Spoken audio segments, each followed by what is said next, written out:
Assalamualaikum warahmatullahi wabarakatuh. Perkenalkan, nama saya Irma Suryani dari kelas Perilaku Keorganisasian C. Di sini saya akan menjelaskan tentang kepribadian, persepsi, dan juga pengambilan keputusan. Nah, yang pertama itu adalah kepribadian.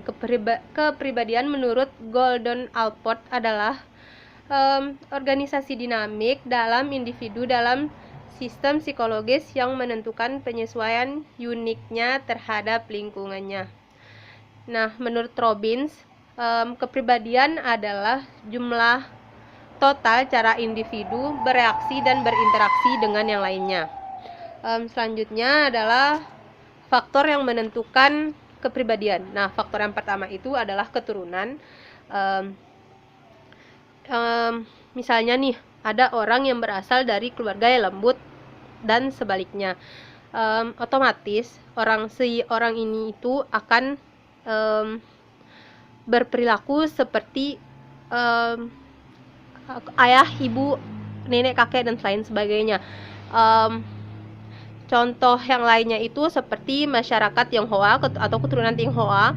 Kita tahu sendiri bahwa keturunan Tionghoa itu adalah keturunan yang pekerja keras. Nah, nanti etos kerja mereka ini yang sebagai pekerja keras ini bakalan menurun ke keturunan-keturunannya yang lain. Makanya sering kita lihat keturunan Tionghoa itu sukses di perantauan, bukan cuma di Indonesia tapi juga di negara-negara lain. Yang kedua itu lingkungan.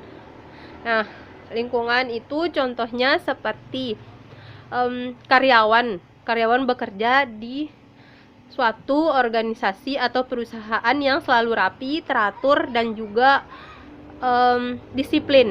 Nah, nanti mereka juga bakalan ngikutin sesuai lingkungannya, itu bakalan menentukan kepribadian atau perilakunya mereka, seperti itu. Yang selanjutnya itu adalah situasi.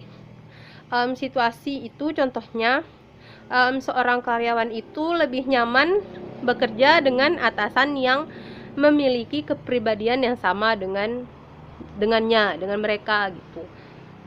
Selanjutnya itu adalah definisi persepsi. Persepsi adalah proses yang ditempuh individu-individu untuk mengorganisasikan dan menafsirkan kesan indera mereka agar memberi makna kepada lingkungan. Jadi artinya itu kita sebagai individu itu bagaimana cara kita melihat, merasakan, dan mendengar sebuah objek. Melihat, merasakan, dan mendengar.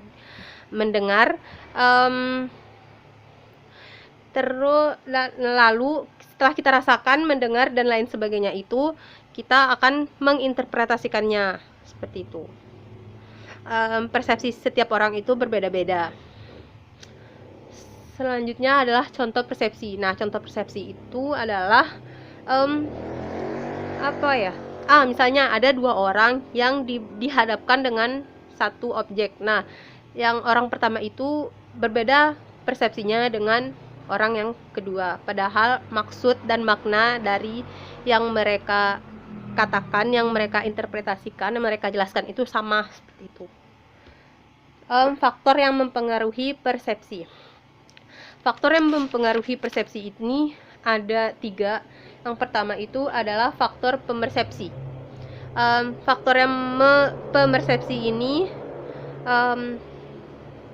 terdiri dari sikap, motif, kepentingan, pengalaman, dan pengharapan.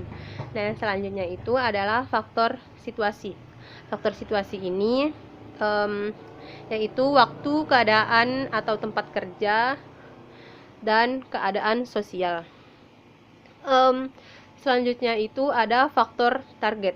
Faktor target ini meliputi hal baru, gerakan, bunyi, ukuran, latar belakang, dan kedekatan. Selanjutnya itu sudah masuk ke pengambilan keputusan. Hubungan antara persepsi dan pengambilan keputusan.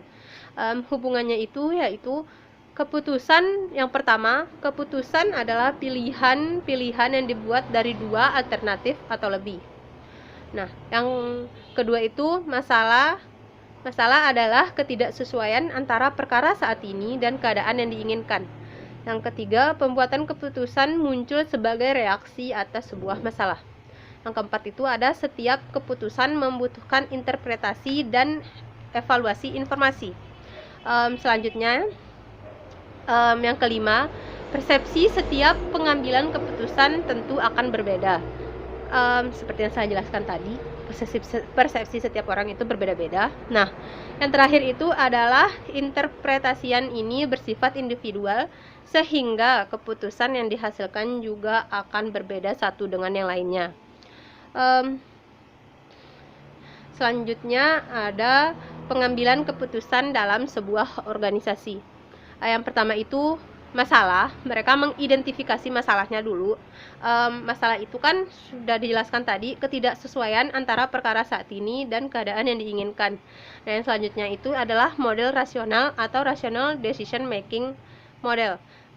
Adalah sebuah model pembuatan keputusan yang mendeskripsikan bagaimana individu seharusnya berperilaku untuk memaksimalkan beberapa hasil, ya maksudnya hasil kinerja dari perusahaan tersebut gitu. Yang ketiga itu ada rasional, membuat pilihan-pilihan yang konsisten dan memaksimalkan nilai dalam batasan tertentu. Artinya mereka sudah mendapatkan informasi terlebih dahulu gitu.